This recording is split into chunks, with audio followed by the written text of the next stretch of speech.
I definitely think that I would be siding with the purple team at this point. The other team, the blue team, they have a very good shot though, and then a few mechanics in that Warwick, if he gets off those level 6 ganks with infinite duress, he can confirm a lot of kills, get a lot of kills for his team. And TF, if he roams the map and teams aren't aware, they fall asleep, forget that he has this huge map presence, and he comes in and picks off some kills, they can snowball an early advantage and possibly be able to carry it out. But I definitely believe, as you said, the purple team, they have all the tools they need to be successful throughout the game, especially late game. They have the trump card of Kog'Maw.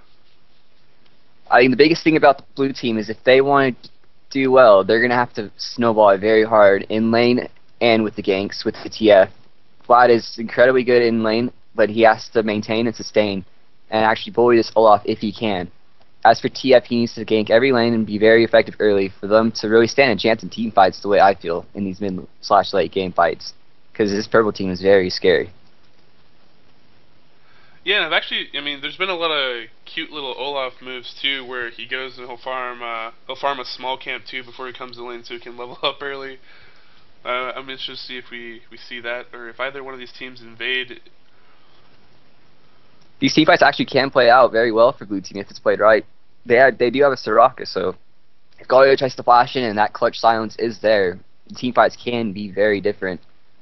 So we'll have to go ahead and see what happens in these team fights.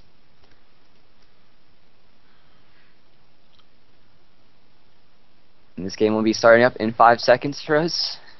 Delay is 3 minutes for spectators. And here we go.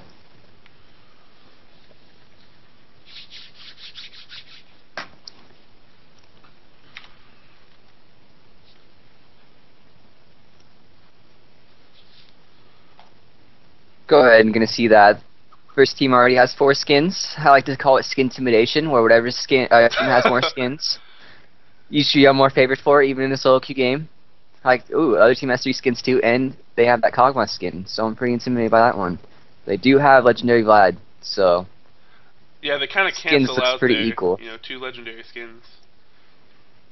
It's too bad that Galio doesn't have the Legendary one coming out, because that one looks pretty epic, from what I've seen on the announcements on forums. Oh yeah. Here we go. Both teams starting off.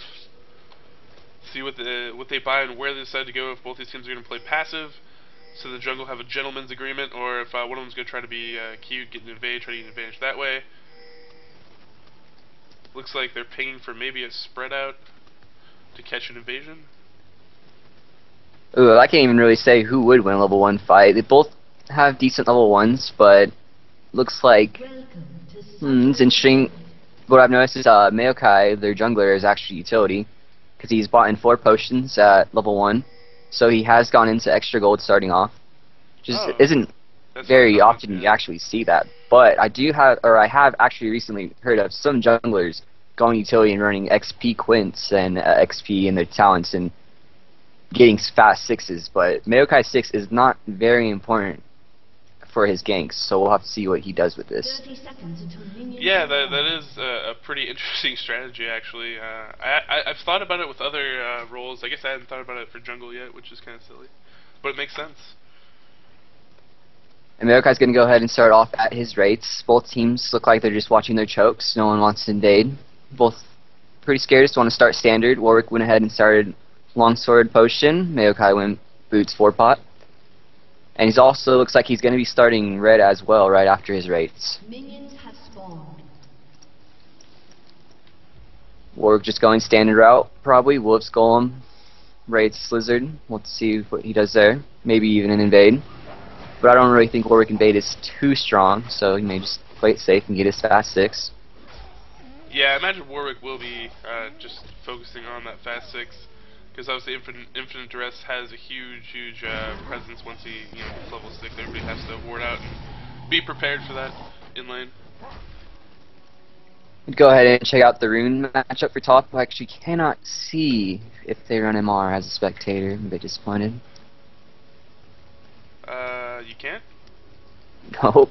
When you mouse over their magic resistances, it just shows, it doesn't say plus whatever. Oh, it's gotcha. disappointing. I was very curious how he runed for this matchup, or if he runed specially for it.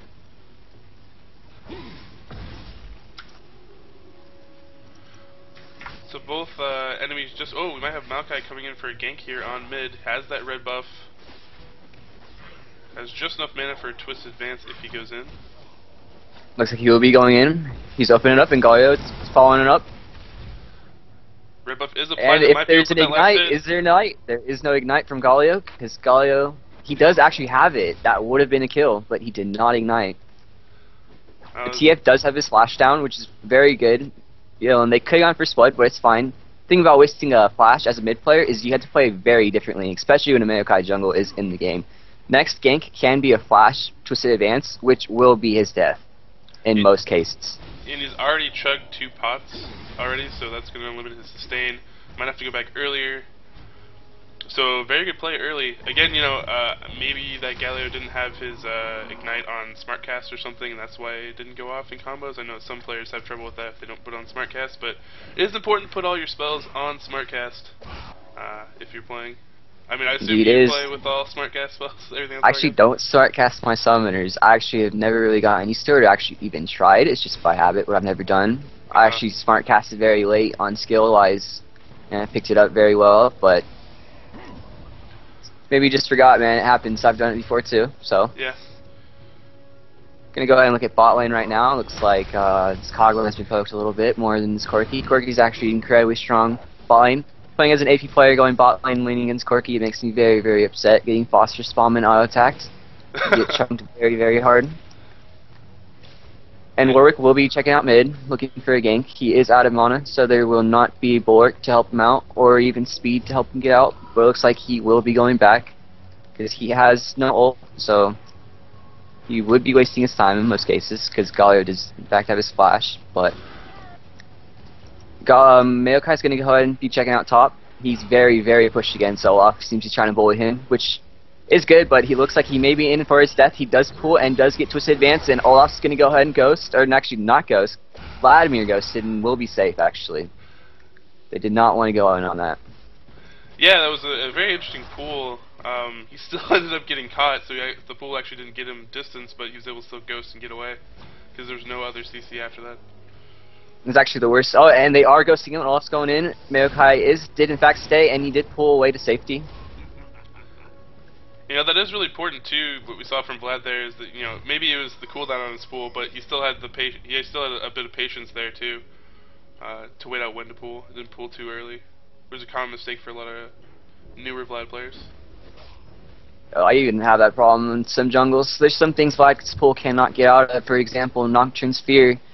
The little things you can't get out no matter when you pull, and seems, I don't know there, but I don't know if he got too advanced there, but he seemed to get away and whatnot, so maybe he did it right this time. Just gotta time it properly and have fast enough reactions, because you can time it right where the animation will go off, but you will get away.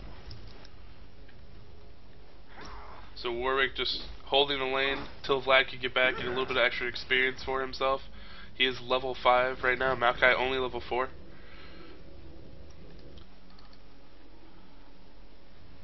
Warwick seems like nothing going much bot lane. Yeah. Just pretty passive at this point. Corki is doing the harassing because he does have the Soraka support, so his stain is much better. Yeah, Warwick kind of hung out up top for a second. I don't necessarily know what he was thinking. Kind of wasting a little bit of time in his jungle path. Doesn't have too strong ganks, especially without red. So just needs to hit that 6 as fast as possible. Warwick is halfway 6 right now, and he is going to hold a lane for... Actually, he's not going to hold a lane for TF. He's going to go ahead and do his race and double golem, maybe hit 6 and look for a gank. Olaf going back top has lots of farm. Let's see. Vlad does not have his Hex Tech yet. That is a core item for Vlad, but he seems to be doing fine without it. And oh, and here we have TF bottom. TF bot on the Corki. Yeah, Kog'Maw way out of position. Very effective gank, and the one you want to gank. The only weak spot of a Kog'Maw is without his flash, he has no real utility, so he is very, I don't really know the word, but gankable, I guess you could say. And top went ahead and fought, and he did try to trade with a transfusion and Tides of Blood, but he did lose that trade to Olaf. You gotta be careful for that true damage as a Vlad player. He did not really expect that from Olaf. You cannot really trade that early with Vladimir. Galley doing a little enforcing down there in the middle, but he has to be careful because Warwick is 6 now. But like we said, taking advantage of that TF ult, I mean, that is the key for blue team to kind of snowball the early advantage and win this game. They don't want to go too late in this game, again, because of that Kog'Maw. And Maokai, again, is waiting in the weeds, possibly looking for a gank here. This could go bad if they catch TF and he manages to live. Warwick is not far, so you could ult them at the tower and really turn this gank around. They do know that he is actually going for his blue at this point, and they do want to contest it. It's going to be very bad. Yeah, he has no right flash. There, hit around the corner, Twisted Advance in onto Twisted ultimate. Fate. And Idle ran just out of range. Vlad's coming down, see if they need help, but it seems they've already left. This is very lucky for the TF. Barely got out of there. If he got hit by that ult, he definitely would have died. And the other main thing out of that is that Maokai did steal that blue buff, so big bonus for them right now. Oh, he did. I didn't see that. That was very well played by the Maokai. That is very important. This TF's going to have a much harder time because I have to say that TF is pretty dependent. Not too dependent, but it helps so much more on pushing your lane with that blue buff. Just means he has to blue card more in lane instead of red carding, which does mean you push it faster and you can roam more effectively and whatnot. But we'll go out to the. I'm going to go ahead and give it a second to look at the wards. Purple team seems to be doing a rather good job and better job at the warding. Blue team actually has their own blue warded, but every lane seems warded pretty well. They don't have the mid-top river area warded for purple team. They do have dragon. Both teams have dragon warded, and purple team has the tri warded.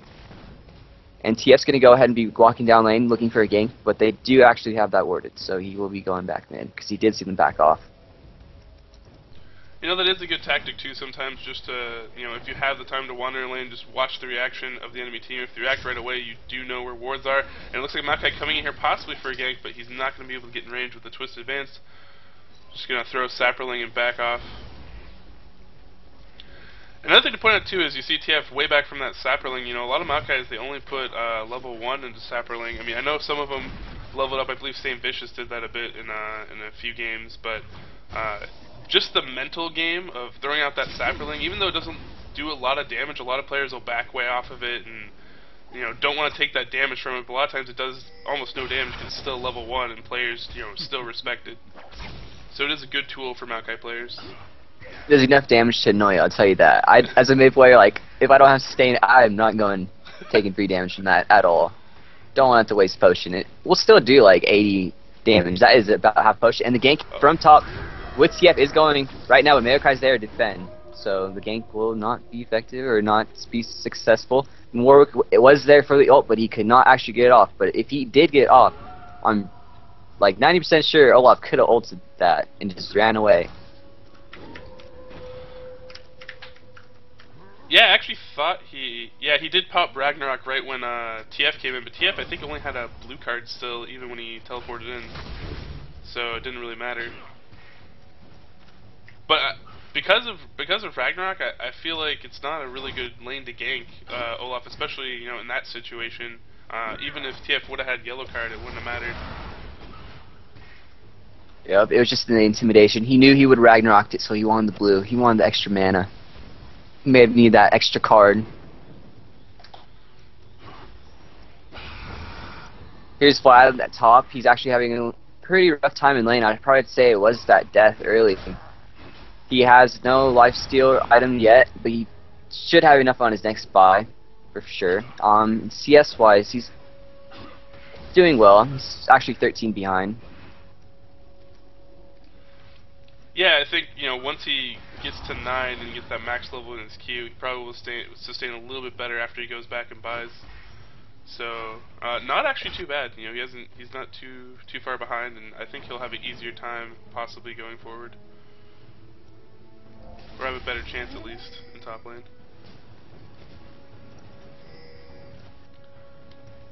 TF rotating around farming. Looks like they're warding their jungle now. A little bit defensively. New race. Blue team does not have dragon warded, I was thinking pay attention to the map, but it is a Mayokai is possibility. actually maybe going through jungle, but he decided not to, which is a good idea because they actually did just ward it. So good move by him because that could have gone very wrong, especially since TF's ult should be up real soon. So now his ultimate's up. Hopefully we'll see a gank. I think his best bet at this point would be ganking bot lane again. And they do see this Warwick mid because of that ward, so he will not be getting this gank off. He's going to go ahead and go back into his jungle and farm, or maybe check out bot lane. This poor Or Warwick. just go back and buy. This poor Warwick. Yeah, I don't think he's been able to get off a gank yet. They've always been backing off just as he shows up, or they've had it warded out. So I have to hand it to Purple Team. They've been doing some good warding this game. I'm actually impressed by both teams' warding. They've been keeping up a good solid warding on all the key points of the map. I've caught out a lot of ganks or moves, so. Yeah, they have done a good job. I'm looking at the gold count. It is 1-1. Blue team does have a 6k advantage, and I believe they did not get first blood, so it must be this bot lane, I'd probably say. Let's look at the CS. No, actually, it's 94-108. It's actually very close, but Purple team's going to go ahead and go for the dragon right now, and it is not actually warded, so this will be a free... Oh, and a dive no, it is warded. top. True damage coming in. And I missed that. Will go off, Still, and but oh. the play picks it up. So basically, off when All In got the true damage off under the turret, got the kill, but Vlad's ult plus ignite was able to finish him off. So they end up trading on top. But you're wondering where the CS disadvantage comes. You know, all the lanes look pretty even, except for top maybe. I mean, there's almost a 20 CS disadvantage top. Jungle wise, Warwick is a little bit ahead. He's quite a bit ahead. And there is the blue buff for TF, which is very good, very nice for him to be pushed out his lane more effectively. And as I was saying during that Olaf kill, his Purple team did in fact get the dragon, so it'll be up at about 20-minute mark. We'll see if the blue team knows this and they have it counted down, so they will contest the next one. Yeah, I'm actually surprised they were able to get dragon with. I mean, blue team had a ward, so interested why they weren't able to contest it. It's a bit of a risky move too, because I know this Kog'Maw is actually, he died in lane, but he is higher level than his Corki. But Mayokai does dragon very slow, not going to wriggles. Especially with Galio, it doesn't do much damage, but he doesn't take much damage. Yeah, I've had many times with Maokai, because he's not like a high DPS or wriggles kind of jungler, so you can have the longest dragons in the world sometimes without good support for the damage.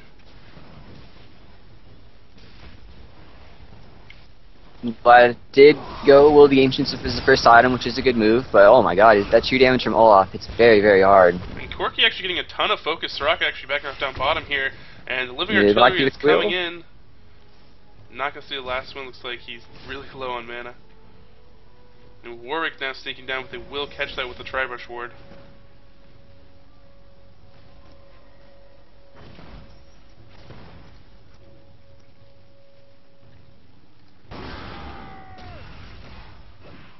It's getting to the point at top lane where it's very hard for Olaf to trade right now, because he does have that sustain in lane. Yeah, he has his Hex Drinker to try to help him out there. And here comes TF again. Ragnarok is popped. Vlad ult will go off. He's not going to take a lot of damage for it. And they might just not enough. It. No, they're not. They're going to back off. It's very hard to gank an Olaf as a TF. I don't think it's even worth trying at this point. Yeah. Especially since it's that low. I completely agree. I think you should probably focus on trying to gank bottom.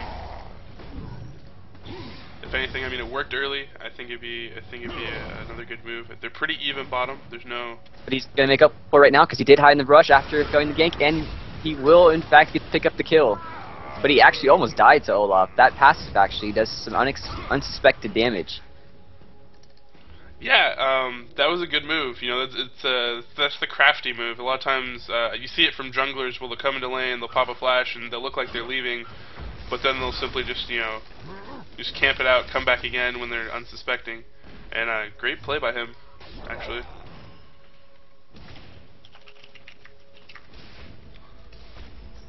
Solid heads-up play by Scryfire. TF's done a very good job so far. As I said earlier, if he wanted Blue team wanted if Blue team wanted to do something big, it'd have to be early, and they actually have done very well. TF does have 2 kills. He is 2-0, and not even that, is he's kept up in CS very well against Galio. Galio is at 144. He's actually only 16 down, and he will get this wave. Warwick checking out mid, but it is in fact warded, so he will not be getting this gank off. Poor Warwick has not gotten these ganks off, but he has farmed the jungle effectively. He is level 10, Maokai is level 9. So we'll see if he's close to 11, actually just hit 10, so... Yeah, if we look at the team gold, it's actually pretty much dead even now for both teams, probably because Purple was able to get that dragon earlier. And Olaf's going to be diving top up here. He did pop his ult, and he is going for it. He's chasing Vlad, but he will die to Ignite. And these guys are just trading all day long. Not extra cruel, will not save you tower damage, and that is what picks up, especially with the Ignite. I mean, it was a pretty good dive though. His wave is pushing, so he will be missing about a wave and a catapult, which I'd say is pretty important. So it was a good dive. Yeah, yeah, I agree. He just keeps putting that pressure on, not worried about trading, but you know, like you said, you know, that's a smart play, a crafty play, just recognizing the resources, and he's actually going to be able to deny his opponent in the trade. So one thing a lot of people don't realize is if you can deny a few waves, especially early, it's a very big deal. As for mid, if you get dove, you missed a few waves, have a level and a half disadvantage, it makes your lane a lot rougher, I'll tell you that. Yeah, I completely agree, and I think a lot of people, when they talk about League of Legends in general versus, you know, a game like Dota, they're like, oh, well, there's no deny in the game. Well, there's no like direct deny of stealing creeps, but there is a form of denial by pushing waves into your opponent's tower, and a lot of people forget about that play, but it's very important, especially at a high level play. Especially at a very like top tier play, even some of the best teams don't even actually do it. Is when they're at their tower, they are diveable, and if they know that's coming, they cannot even be close to get XP at tower. That's another source of denying.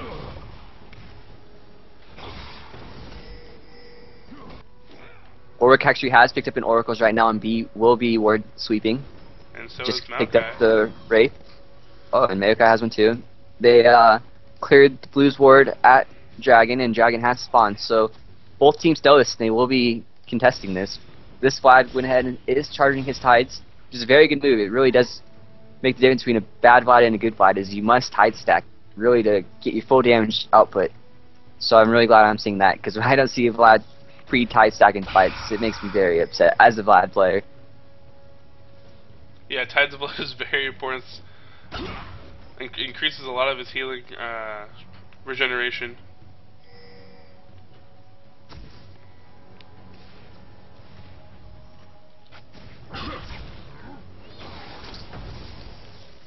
Both teams poking it out here, trying to gain position, but blue team is split because they're doing the pincer formation, which is a common mistake. And it looks like Soraka's getting all the dive, and she's not going to be able to escape out of this.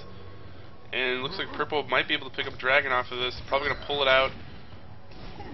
I'll probably say that blue team's biggest downfall right there is they were all split. They all came from different positions. They were coming from the top and the bottom, and Maokai managed to get a switch to advance off and pick off the Soraka, which she didn't have the backup because some were top, some were bot, and there was not enough 5v1, 5v2, 5v3. They could not contest it at all. So that will be a pretty much free Dragon for the purple team. And here's Vlad getting a little bit caught out of position. Galio does have his ult, and they will be diving him. But he may get, no, he gets Ignite this time. There's the Ignite. Galio got his Ignite button, and that will pick up the kill. But TF is going for the gank somewhere, is actually mid, going on the Olaf. And he did use his Ragnarok there, so he will be able to get ulted by Warwick, but Galio does a very good ult and gets him off right away. Galio picks up the kill with his Howling Gale and does pick up an Oracle, so that is a very good fight. TF flashes over the wall, Galio's going to flash over the wall. Maokai low on money, should not have thrown that. Oh, he does have enough for a Twisted Advance, and TF is dead, and there goes his spree. Yeah, that was actually pretty clutch. You know, I actually thought when he threw the sapling too that like he was out of mana, but it was he had just enough to pull it off. So you know, good move on them, and they were able to have a great team fight there. But you know, sometimes you get a little too aggressive trying to go for that Olaf. He actually had a good juke into the bushes, wasted enough time for Galio and Maokai to get in there and get a lot of damage onto Warwick and Twisted Fate, and able to make that chase happen. But as you were saying earlier on the Dragon, it's a very common mistake I see a lot of teams make where bottom just comes up and they stay on their own bottom half and they almost want to do this pincer move. But in League of Legends, it's not good because the team of 5 can just pick, one way and take on the weaker half, usually the bottom half, and pick up kills, and then, as we saw there, get a free Dragon.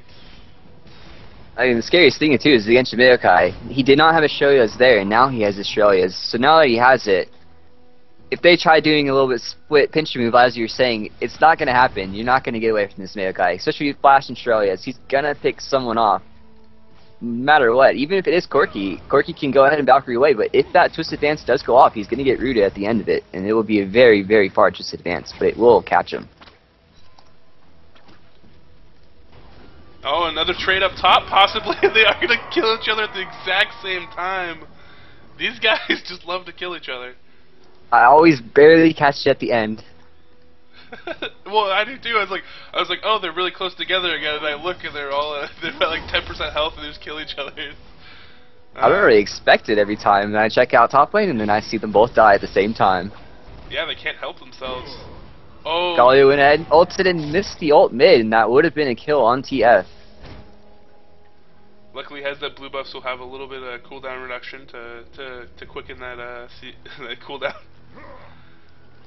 Bayern's go ahead and push right here. They're chunking Kog'Maw right now, and he could get ganked by TF at this point, but it looks like he has enough lifesteal to make up for it, so he should be fine under tower. He did go Wriggles, double Dorns, so he has a good amount of lifesteal.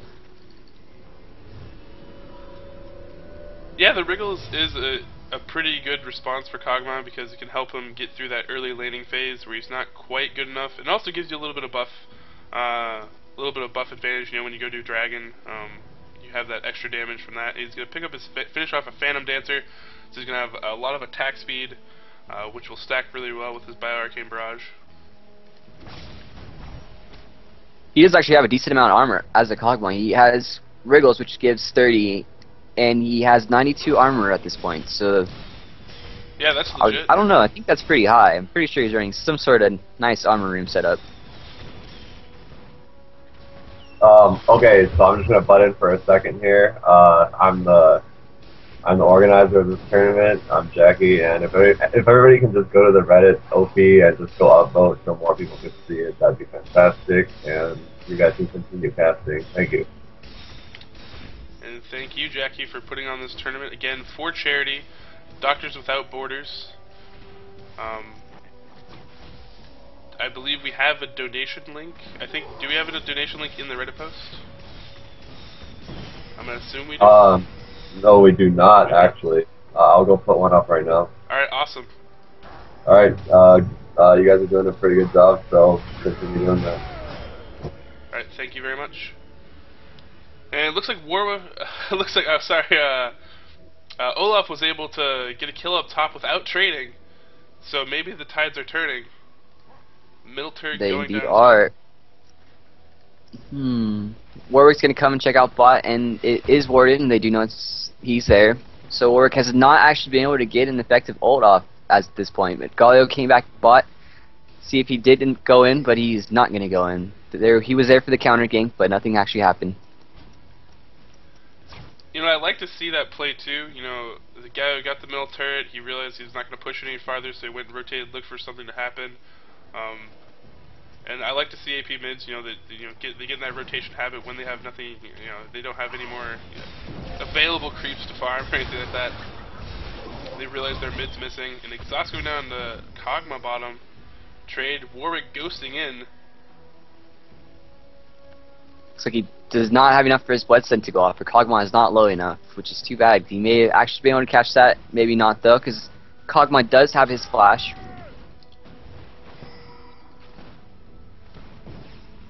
And correct me if I'm wrong, but I think Warwick's got to Infinite Duress once this game. I think maybe when he went to go on to Olaf. In mid. I think that's the only time I've seen it too. Looks like Purple Team does know the time of the Dragon, so they will be starting this, and Blue Team does know, but Vlad is top, and Vlad has no way of getting down there, and he did take the top tower. thing about contesting dragons sometimes is some teams don't realize, and just people need to realize, even top teams, is it's not worth trading 2 towers sometimes for a dragon, but he will only be going for 1 tower. But 2 towers for a dragon is not worth it. But they only got 1, so it was worth it there. So purple team, that is their actually their 3rd dragon right there. So they will have a 4.8 gold lead, 4.8k gold lead. Which is pretty good coming over the 30-minute mark, and like we said, they are the team that has the advantage going to late game because of Kog'Maw. So this is very, very good for purple team. Blue team looked really good early, but they've kind of slipped back a little bit due to a few objectives and a few team fight losses. But they still have a chance to get back in this. There's always a chance for teams. So see what they decide to do from here. If you're blue team, what is your team trying to do, Salsa? Or what are you telling your team to do to get back to even out that advantage? At this point, I'd probably say their best bet is try to use TF to split push, because I don't think they really can contest these fights right now. They're pretty far behind. They have lost their Oracle, so they can't really ward sleep. They have no Baron wards. I'd say they probably have to just ward very well and send TF to one lane, put the pressure, and then try splitting them off. Yeah, I'd have to agree. We have Corki and Soraka bottom. Purple might gear up for a Baron possibly because of this. It looks like they're heading that way. Mayokai has actually had his Oracles for a very long time, and they are starting Baron at this point, and blue team is not in position to contest it at all. They know they're doing it, but they're not even close to even do anything. But TF will ult, and they see them on Baron. See if he can take it with some cards, but it does not look like that's going to happen, because Galio did chunk him very hard, and there's a free Baron for purple team. Yeah, this is a lot of trouble now. Blue is going to have to play very passive and turtle up. They might be able to do some sort of backdoor action, but I don't know if giving up TF for defense is gonna help them out though. I don't think they really can do that at this point. I mean, blue team's wave clear is not that great, and TF is the wave clear. They have Corki's missiles, which are only there for so long. Vlad's AoE is very close range, and he can get caught out of position with that. I think TF cannot go anywhere at this point. Anywhere they push, he has to be there to push them out. Yeah, so it looks like purple's just pushing up the Kog'Maw, pushing up bottom lane. The wave, and then they're gonna just push lanes and try to take down some towers and convert this Baron into more advantages. And they're gonna have, of course, the poke advantage because they have Kog'Maw. Soraka can mitigate some of it with their heals, but there's such great high burst with a lot of the poke now from purple, especially with that Baron buff, that I don't know if Soraka's just gonna be able to sustain them through that.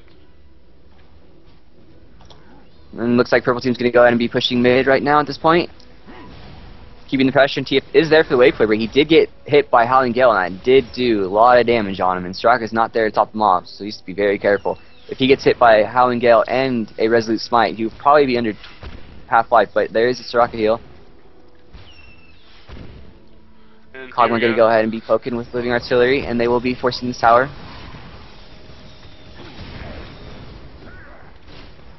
Warwick possibly looking for infinite dress on the Kog'Maw. If they were able to pick him off, it would be good for a fight, but going all in on Kog'Maw, if you're not able to take him down right away, and Galio's able to counter initiate with Idol Duran, you can be in a lot of trouble really quickly. Yeah, it's very, very hard for Warwick to get an effective ball on this team. If he ults his Kog'Maw, there's going to be a Galio, there could be a Mayokai knockback, a Janna knockback. Warwick caught a little bit out of position. He is twist advanced.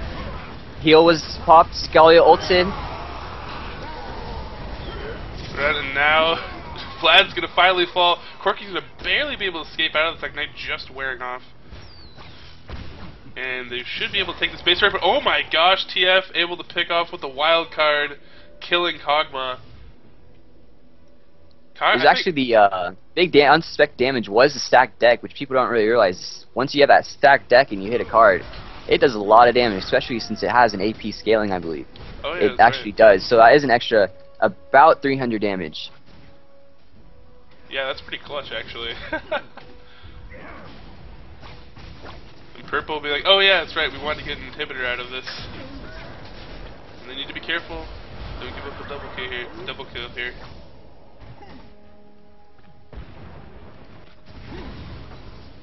that last team fight, I was starting talking about it, and I got really interested. I stopped talking because I was just watching the entire thing. I couldn't talk and watch at the same time. It was like, I don't know, I'm just so bad. This is actually my first game I've ever really casted. I've always stayed away from casting, and the only reason I actually have given into casting is for the charity event. Yeah, well, thanks a lot. You know, just me as a caster, I think there's a lot of cool things that, you know, I've already enjoyed casting with already because there's a lot of cool perspectives you bring, you know, from a high-level competitive player. You know, things that you think about that the average player doesn't, that I've already noticed that are pretty cool to listen to, and, you know, I can incorporate, you know, when I talk about the game or when I think about the game. So I've already enjoyed it a lot, so it's cool that you're doing this. Yeah, it's been fun. And I'm gonna go ahead and say there's a little bit of downtime. People are just farming. Is my stream proceeds as of the next 2 days that the tournament is going on, they will be going to the charity Doctors Without Borders.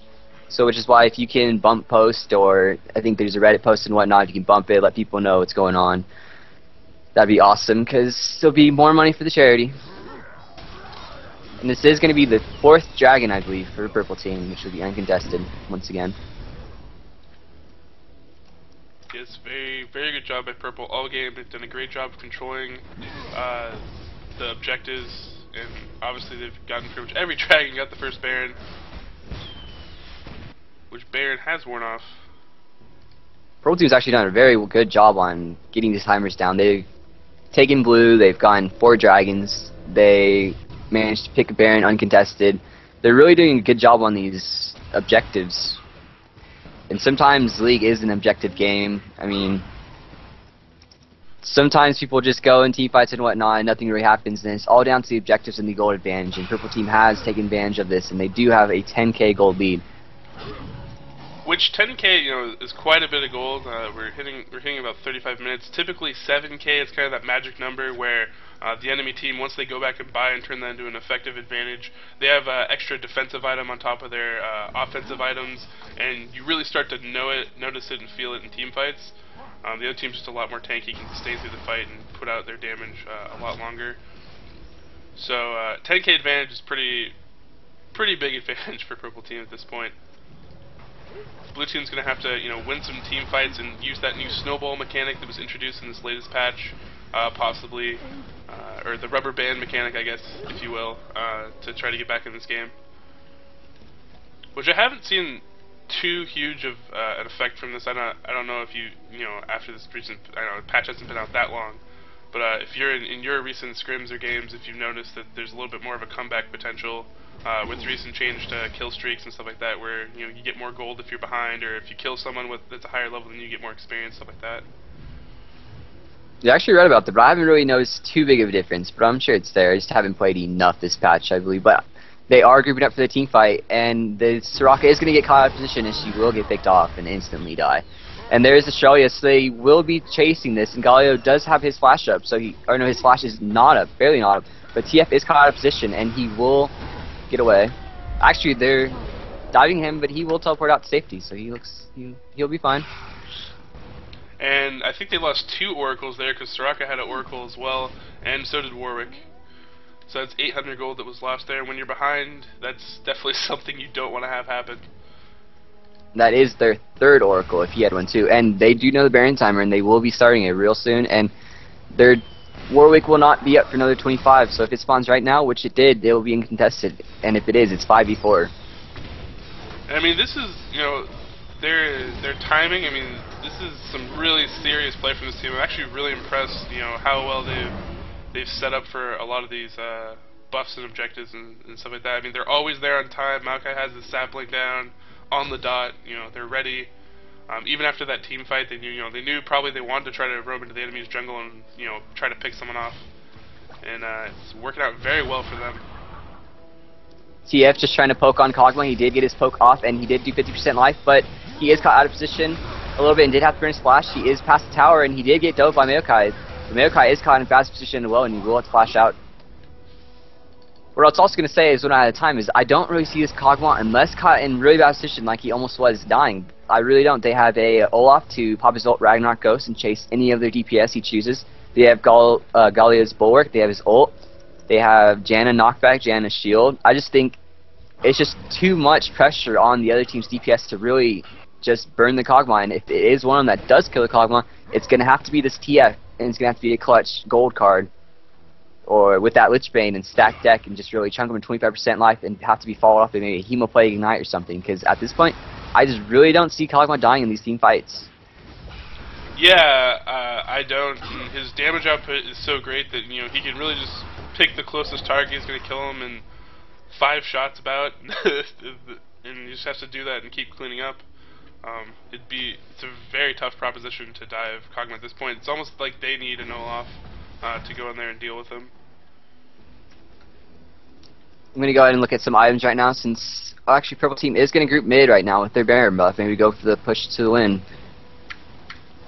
Which maybe they should just actually go to a different lane. Top lane or bot lane both have their inner towers, or their second towers, so this could be very easily pushed, especially with the advantage that they have at this point. Actually, the inhib is up, so there's 3 inhib most likely. Yeah, sitting around if any stun does go off, I think they're waiting for, you know, Maokai. If Maokai's there, he can easily, you know, Shirelia's flash, whatever he has to do to get in there and twist advance. And oh, he doesn't have flash up, but he's going to Shirelia's, and once this twist advance goes off, the rest of the team's going to follow this up, and then he's going to hit Twisted Fate, which is exactly who they wanted. And wow, well, Warwick might actually be able to escape out of this. Warwick's Vlad managed to get out with his pull, but it may not be enough. He did not run far enough. He will get picked up by the Cogmon's Living Artillery, I believe it's called. And there goes the middle inhib, and they will be pushing the Nexus for the win. And they have surrender, and that is the end of game 1. And I'm actually not sure how this works. Is it like a best 2 out of 3, or is it just a single game? I do not know.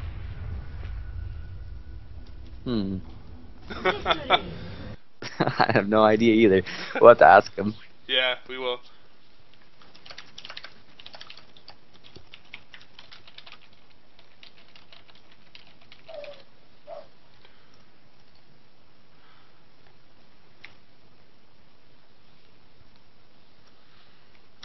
Alright, so it is a best of 1 until the top 4. So FWS will be going on to the next round, and I'm not very sure at all what the losers do. I don't know if there's a loser bracket or just a one-time thing.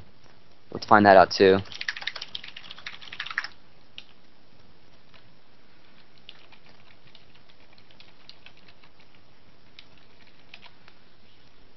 And there actually is no losers bracket.